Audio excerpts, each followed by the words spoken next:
Start with not only an employee of the Washington Post, but the legend of the Washington Post, who, along with Carl Bernstein, rewrote the rules for political reporting, which is why, Bob, your concerns about the Washington Post withholding an editorial for president that had already been written 11 days before the election.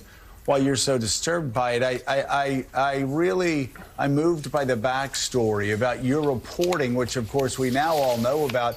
But you said time and again, you guys ran up against a brick wall, but you always had the support not only of the editorial page, but even of the legendary cartoonist Herb Block.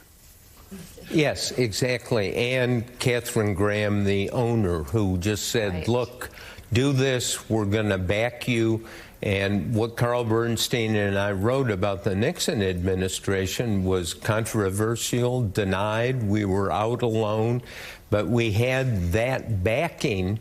And as you say, even Herb Block would do a cartoon about all the secrets that are hidden in the Nixon White House. So the Washington Post, like I think any institution, is strong when it stands together.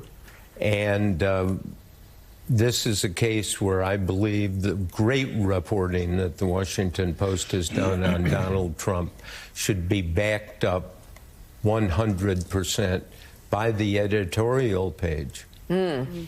How disturbed are you that the editorial page wanted to endorse a candidate, just like the LA Times editorial page was ready to endorse a candidate, and their billionaire owners stepped in and nixed the idea? Well, that's what they can do. I know Jeff Bezos. I haven't talked to him for a while, haven't talked to him about this. But this is a super mistake. Let the paper operate. Let the news side and the editorial side work together. They actually should. During Watergate, that's exactly what happened. And to just kind of say, oh, anyway, it doesn't feel disturbing. Like a mistake to me. I'll take that as my words. I know you call it a mistake, a big mistake. Why? Well, the statement that Jeff Bezos put out conflicts with the statement the Washington Post put out. It seems to me that Jeff Bezos is bending to Trump. It may not be a deal for something tangible right now, but he's bending to Trump.